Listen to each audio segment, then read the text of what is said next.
Olá, hoje o tema, claro, muito esperado, muita gente tinha pedido isso, tanto no nosso curso quanto pelas redes sociais, a galera entra em contato, que é para falar um pouquinho de mobilidade urbana, não é? Claro, a nossa proposta aqui não é encerrar o tema, longe disso, nem fazer um debate, não é, extenso a respeito do assunto. Não, é apenas te dar ideias básicas para você desenvolver uma boa redação. E, claro, analisar uma boa redação sobre mobilidade urbana. Para isso, a primeira coisa que a gente gostaria de lembrar a você, o viés histórico. Se a gente vai pensar na mobilidade urbana, que é o direito de ir e vir das pessoas, dos pedestres, de quem está motorizado, enfim, é preciso olhar um pouquinho para a história. E quando a gente olha para a história, a gente vai ver três elementos interessantes para comentar. Primeira coisa, instalação da indústria automobilística há mais de meio século aqui no Brasil. Isso deu uma reviravolta na questão de como a gente pensa o trânsito, o inchaço das grandes cidades e a construção da capital federal, de Brasília. São três elementos que podem ser empregados quando você for escrever no viés histórico, não é? Quais são os problemas que a gente teria hoje sobre mobilidade urbana? O que é que a gente poderia lembrar para você utilizar na sua redação? Olha só.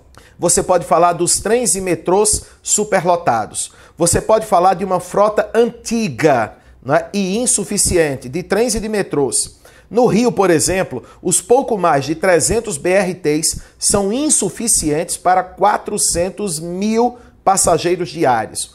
Obras incompletas e depredadas. A questão da qualidade de vida do trabalhador que passa horas no trajeto de casa para o trabalho. Muitas vezes 2, 3 horas para poder chegar ao trabalho e depois para voltar. O excesso de carros, a consequente poluição, né? Os ônibus que não são transportes de massa, mas respondem por mais de 80% dos passageiros.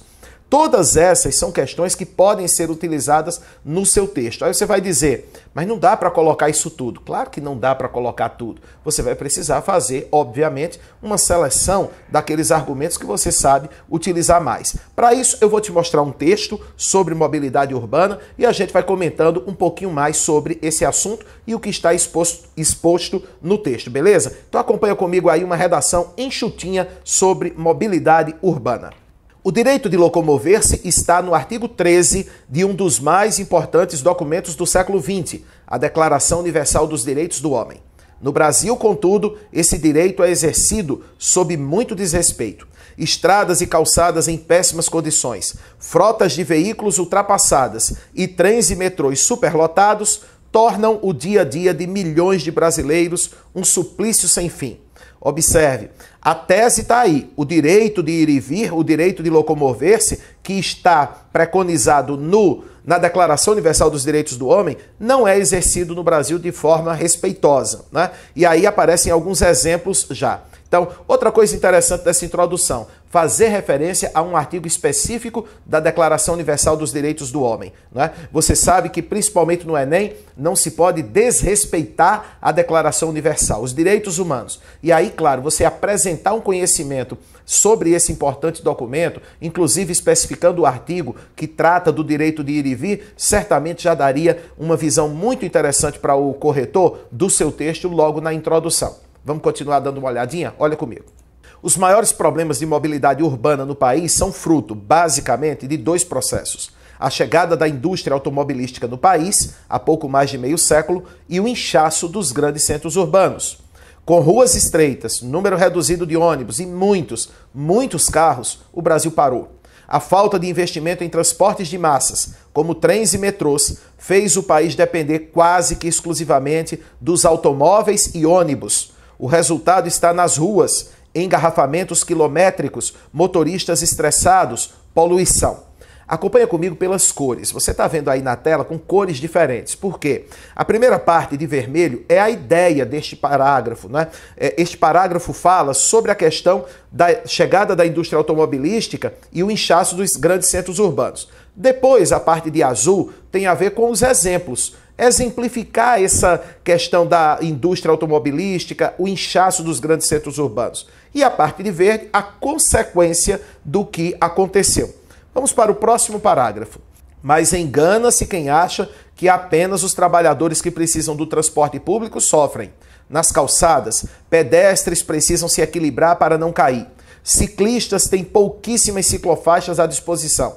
Motoqueiros esgueiram-se entre automóveis, causando incontáveis acidentes. Só para se ter ideia dos prejuízos, o Sistema Único de Saúde, SUS, gasta hoje mais com motoristas acidentados em motocicletas do que em tratamento de câncer. E no país, mais de 40 mil morrem por ano em acidentes de trânsito. Observe, este segundo parágrafo de desenvolvimento, mas o terceiro do texto, mostra que o problema não é exclusividade dos trabalhadores que precisam se locomover, que precisam de trens, de metrôs, né? Não, o problema também é dos pedestres, o problema é dos ciclistas, o problema é dos motoqueiros e depois há uma comprovação dessa questão. Quando se traz um dado importante, o SUS gasta mais com pessoas acidentadas em acidentes de trânsito do que no tratamento de câncer, tá certo? Vamos para mais um parágrafo, agora a conclusão. As soluções existem, mas requerem vontade política. O investimento em novas linhas de trens e metrôs é urgente. Então, primeira proposta. Bem como o aumento da frota dos ônibus que fazem o trajeto dos BRTs, Bus Rapid Transit ou Trânsito de Ônibus Rápido do inglês, para esclarecer o que é que significa a sigla. É também necessária a manutenção permanente das pistas, inclusive das novas, que costumam apresentar problemas com menos de 5 anos de uso. Não se pode esquecer a construção de ciclofaixas, que não apenas são ecologicamente viáveis, mas também colaboram com a saúde da população. Então vejam as propostas, não é? Investimento em trens e metrôs, aumento dos BRTs, manutenção das pistas, a questão das ciclofaixas. E aí a conclusão, o transporte público rápido, confortável e a preço justo é mais fácil convencer alguém a deixar o automóvel em casa sem ter medo de perder a hora do trabalho.